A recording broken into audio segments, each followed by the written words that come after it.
Hello everyone. Welcome back to this channel. On this occasion, we're once again going to discuss several leaks that I've managed to find and that I think are quite interesting to talk about. As usual, this information comes from sources that are considered fairly credible. Alright, now let's go straight into the main topic of today's video. Today, the Honkai starrail version 4.2 Beta V5 has finally been released.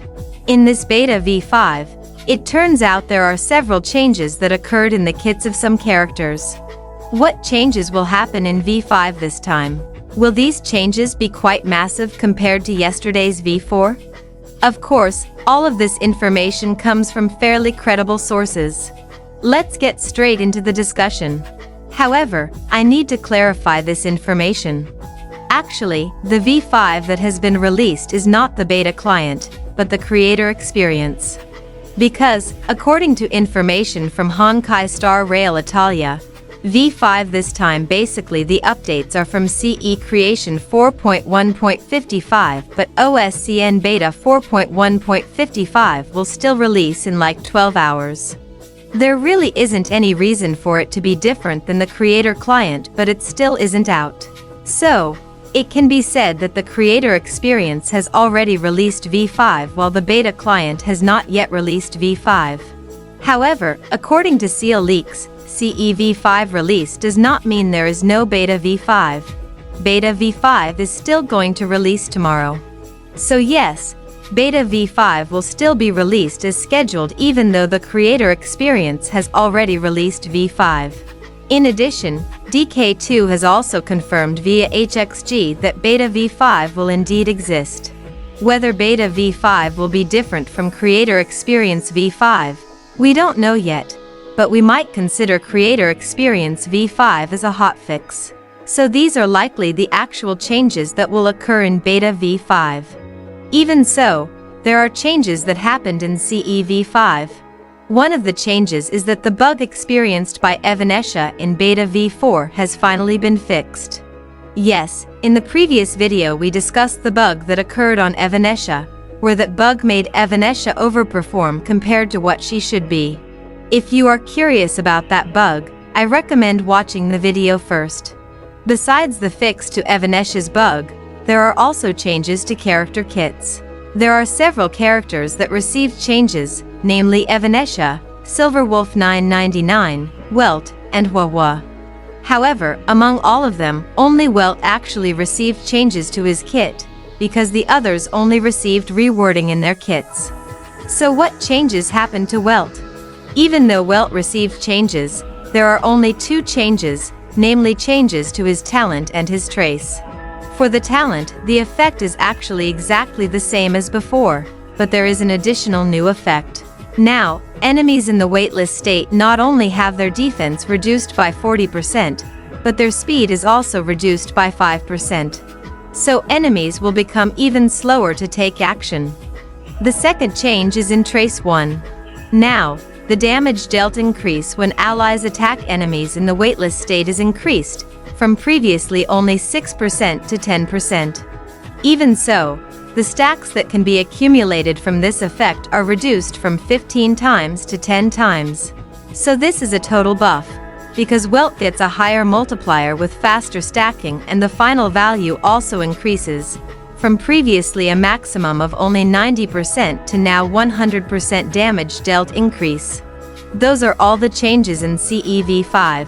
However, our discussion does not stop here, because a few hours ago, the actual Beta V5 was finally officially released.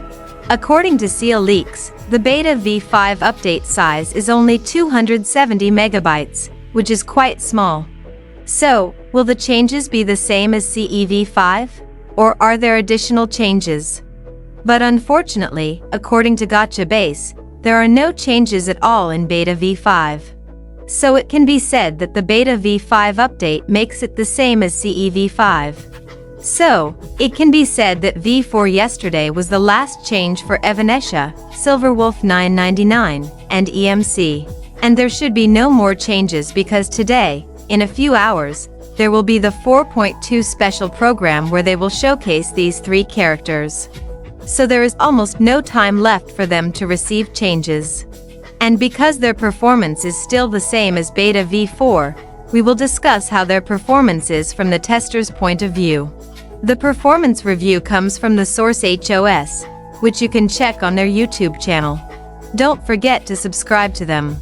And since this is a review from HOS, there is a high possibility that their review may differ from other testers. Alright, so how is the performance of Elation? HOS shared 5 main points regarding this. 1.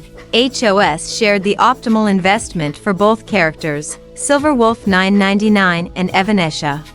For Silverwolf 999, the optimal investment according to HOS is E0S0, then add the signature to become E0S1, or you can skip the signature and go straight to Eidolons up to E2S0, and finally of course E2S1. For Evanescia, the optimal recommendation according to HOS is E0S0, then add the signature to become E0S1, then add Eidolon to become E1S1. There is a possibility you can skip the signature and jump directly to Eidolon 2 if in the future we get a 4th elation character. And finally, of course E2S1. The second point is about performance. According to HOS, in neutral conditions with sustain, performance ranges from much worse to slightly better depending on matchup and investment level, compared to Remembrance. HOS even suggests trying Elation in Night 3 in 4.2 if you are unsure. The reason many low-cost setups can zero-cycle is because Elation is much stronger than Remembrance without sustain at all investment levels, but only in MOC and anomaly arbitration. For pure fiction and apocalyptic shadow, Remembrance is far superior under equal conditions. In addition, HOS also stated that Silverwolf 999 better than Evanescia at all investment levels. The third point is about Eidolons. According to HOS, Eidolons for Elation characters right now are very tame compared to characters like Phanon and Evernight. So if your resources are limited and you care about meta, HOS does not recommend going all in right now, especially since there are still many Elation characters coming and current characters still have many shortcomings. Unless you really like the character and want to pull up to E6S5. The fourth point is about team composition. This is quite an interesting point. According to HOS, if you don't have yaoguang E0S0, your Elation team is only half its strength. Don't expect miracles from compensating with E2 Silverwolf 999 when Shill is gone, like what Phanon does. If you don't have sparxie E0S0 as a sub-DPS, you also won't feel a big difference compared to EMC. If you have a full battleship, just use it. So it can be said that yaoguang is still a very important character for Elation teams. Although it can be replaced, the team's performance will not be as strong compared to when paired with yaoguang. The last point is about the future. Elation will get shilled for the whole 4.x just like Remembrance, but unlike Remembrance, you won't suffer as much, for now, if you don't have them, as long as your Remembrance team is well built. HOS emphasized for now because currently Elation teams are still limited, so we don't know whether Remembrance performance can match Elation once it is fully developed. Alright, that's all for now everyone. What do you think about this leak? Please write your opinions and speculations in the comment section. Don't forget to share this information with your friends who also play Honkai Star Rail. And make sure to like and subscribe so you don't miss other important updates. See you in the next update.